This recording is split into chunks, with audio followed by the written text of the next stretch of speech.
Asian समाचार सुनने वाले सभी दर्शकों को अमरजीत का प्यार भरा नमस्कार, सत श्री अकाल, अस्सलाम वालेकुम और या अली मदद। सुनिए इस हफ्ते के मुख्य समाचार। राष्ट्रपति प्रणब मुखर्जी ने कहा कि अच्छे और बुरे आतंकवादियों के बीच कोई फर्क नहीं होता तथा सभी तरह के आतंकवाद को पूरी तरह से खत्म किए जाने की ज़रूरत है। उन्होंने पाकिस्तान में बच्चा खान विश्वविद्यालय पर आतंकी हमले की निंदा की। इस मामले में 20 लोग मारे गए थे। दिल्ली की अदालत ने मंगलवार को मुख्यमंत्री अरविंद केजरीवाल पर स्याही फेंकने वाली लड़की को 14 दिन की न्यायिक हिरासत में भेज दिया है। रिजर्व बैंक ऑफ इंडिया ने एक बड़ी चूक कर दी है। रिपोर्ट के मुताबिक आरबीआई द्वारा 30,000 करोड़ रुपए की कीमत के नोट की छपाई गलत हो गई है। 10 करोड़ के छपे नोट बाजार में जारी किए जा चुके हैं। ये नोट बिना सिल्वर सिक्योरिटी थ्रेड के छापे गए हैं। केजरीवाल सरकार ने बॉलीवुड सितारों से ऐसे उत्पादों के विज्ञापन न करने की अपील की जिससे कैंसर हो सकता है। सरकार ने इन सितारों से तंबाकू निषेध अभियान में शामिल होने का आह्वान किया है। गोवा पुलिस अभी तक उस चिट्ठी के जारी होने के स्थान का पता नहीं लगा पाई है जिसमें प्रधानमंत्री नरेंद्र मोदी और रक्षा मंत्री मनोहर पर्रिकर को धमकी दी गई है। पूरे राज्य में सुरक्षा बढ़ा दी गई है और एहतियातन सभी कदम उठाए जा चुके हैं। प्रधानमंत्री नरेंद्र मोदी ने पाकिस्तान में एक विश्वविद्यालय पर हुए आतंकी हमले की कड़ी निंदा की और मृतकों के परिवारों के प्रति संवेदना व्यक्त की है। एसएल ग्रुप के चेयरमैन डॉक्टर सुभाष चंद्रा की आत्मकथा का विमोचन बुधवार को प्रधानमंत्री नरेंद्र मोदी ने एक भव्य समारोह में किया।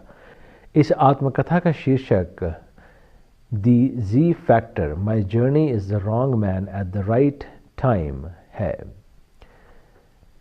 और चलो राइट टाइम है ही लिखा तक है तक ही ठीक है। फिर बस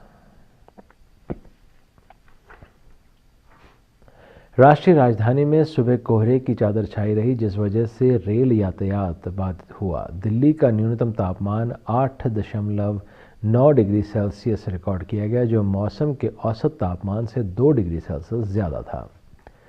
आतंकी संगठन इस्लामिक स्टेट के बढ़ते खतरे को देखते हुए हिंदू स्वाभिमान संगठन ने पश्चिमी उत्तर प्रदेश में युवाओं की एक फौज खड़ी की है। इसे धर्म सेना का नाम दिया गया है। अंग्रेजी अखबार टाइम्स ऑफ इंडिया की रिपोर्ट के मुताबिक हिंदू स्वाभिमान सेना के नेताओं का दावा है कि 15,000 सैनिक पहले से ही अपनी सुरक्षा और आस्था के लिए मरने को तैयार हैं। उत्तराखंड दिल्ली पुलिस की स्पेशल सेल ने रुड़की से अखलाक समेत आईएसआईएस के 4 आतंकियों को पकड़ा। रिपोर्ट के मुताबिक इनके निशाने पर राजधानी दिल्ली एनसीआर के अलावा हरिद्वार का अर्धकुंभ भी था। जाने माने लेखक अशोक वाजपेयी ने हैदराबाद विश्वविद्यालय के एक दलित छात्र की आत्महत्या के बाद संस्थान के प्रशासन के रवैये के प्रति विरोध दर्ज कराते हुए विश्वविद्यालय की ओर से प्रदान की गई डी.लिट की उपाधि को मंगलवार को वापस करने का फैसला किया। गृह मंत्री राजनाथ सिंह ने कहा कि जहां बुजुर्गों का सम्मान नहीं होता वहां विनाश तय है और बुजुर्गों के साथ बुरा बर्ताव करने वालों को भगवान भी माफ़ नहीं करते।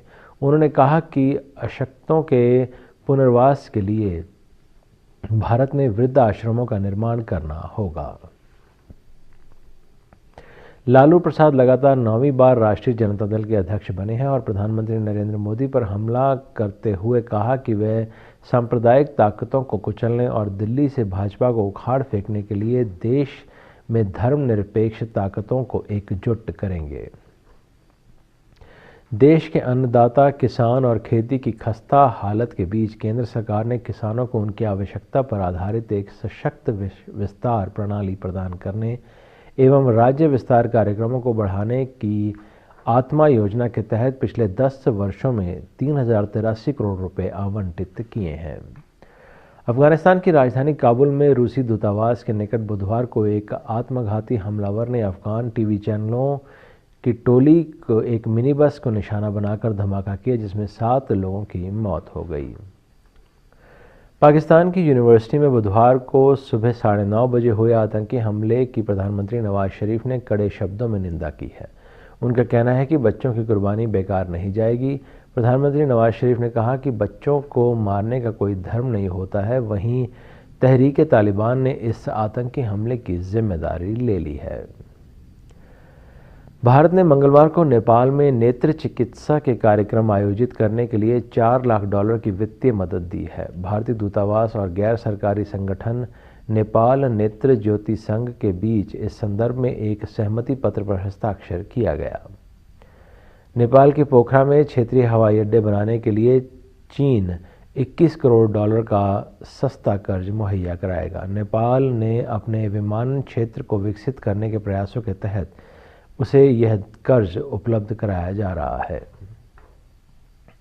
अमेरिकन एयरलाइंस की एक उड़ान से एक सिख व्यक्ति और उसके 3 मित्रों को इसलिए बाहर कर दिया गया क्योंकि उनके हुलिये से पायलट परेशान हो गया था। अब इन लोगों ने एयरलाइंस कंपनी के खिलाफ $90 लाख का मुकदमा दायर किया है। फ्रांस ने एक प्राचीन हिंदू देवता की 7वीं शताब्दी में निर्मित प्रतिमा का सिर लौटा दिया है और सिर को प्रतिमा के शेष भाग से जोड़कर संग्रहालय में प्रदर्शित किया गया है। इस प्रतिमा का सिर 130 वर्ष पहले अलग कर वहां ले जाया गया था। ब्रिटेन के प्रधानमंत्री डेविड कैमरन ने बुर्के की तरह चेहरा ढकने वाले परिधान पर प्रतिबंध का समर्थन किया है, हालांकि वे पूरी तरह से प्रतिबंध करने के पक्ष में नहीं है। पाकिस्तान के पूर्व तानाशाह जनरल परवेज़ मुशर्रफ को एक आतंकवाद रोधी अदालत ने बलूच राष्ट्रवादी नेता नवाब अकबर खान बुख्ती की 2006 में हुई हत्या के मामले में मंगलवार को बरी कर दिया है। अमेरिकी राष्ट्रपति पद के चुनाव के लिए डेमोक्रेटिक उम्मीदवारी की अहम दावेदार मानी जा रही हिलरी क्लिंटन का कहना है कि अगर वह चुनाव में जीत जाती हैं तो उनके पति बिल क्लिंटन की भूमिका किचन टेबल से शुरू होगी। बॉलीवुड अभिनेत्री प्रियंका चोपड़ा को 8वें वार्षिक शॉर्टी अवार्ड्स की सर्वश्रेष्ठ अभिनेत्री क्षेत्र में नामांकित किया गया है। अक्षय कुमार की आगामी फिल्म एयरलिफ्ट और आग्रो एक ही शैली की फिल्में हैं, लेकिन एयरलिफ्ट एक वास्तविक घटना से प्रेरित होने के कारण अभिनेता का कहना है कि वह उसकी फिल्म की तौहीन है और लोग उसकी तुलना ऑस्कर विजेता हॉलीवुड फिल्म से कर रहे हैं। कहना है कि लोगों को बचाए जाने की घटना की पृष्ठभूमि पर बनी अन्य कहानियों के साथ 2012 में आई हॉलीवुड फिल्म से इसकी दूसरी कोई समानता नहीं है।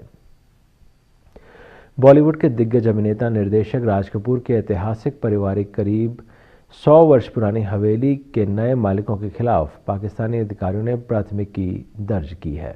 राष्ट्रीय धरोहर स्थल के महत्व वाले इस भवन को ध्वस्त करने के लिए प्राथमिकी दर्ज की गई है। नए मालिकों को व्यावसायिक प्लाजा बनाने के लिए इसके प्रथम मंजिल को ध्वस्त कर दिया था। जाने माने अभिनेता कबीर बेदी के लिए 70वां जन्मदिन बेहद खास रहा। जन्मदिन के इस दिन उन्होंने 42 वर्षीय परवीन दोसांझे से शादी कर ली। ये कबीर बेदी की चौथी शादी है। अपनी पिछली फिल्म बाजीराव मस्तानी की ज़बरदस्त सफलता के बाद निर्देशक संजय लीला भंसाली जाने माने कवि गीतकार साहिर लुधियानवी पर आधारित अपनी अगली फिल्म पर काम शुरू करने की तैयारी में हैं। सुपरहिट फिल्मों लगान, स्वदेश, बैंडिट क्वीन समेत अनेक फिल्मों में अपनी भूमिकाओं के लिए मशहूर हुए हिंदी फिल्मों के अभिनेता 67 वर्षीय राजेश विवेक का हैदराबाद में दिल का दौरा पड़ने से निधन हो गया। इसी के साथ आज के एशियन समाचार यहीं समाप्त होते हैं। अगले हफ्ते आज के दिन इसी समय सुनना न भूलिए एशियन समाचार। तब तक के लिए अमरजीत को आज्ञा दीजिए। नमस्कार, सत श्री अकाल, अस्सलाम वालेकुम और या अली मदद।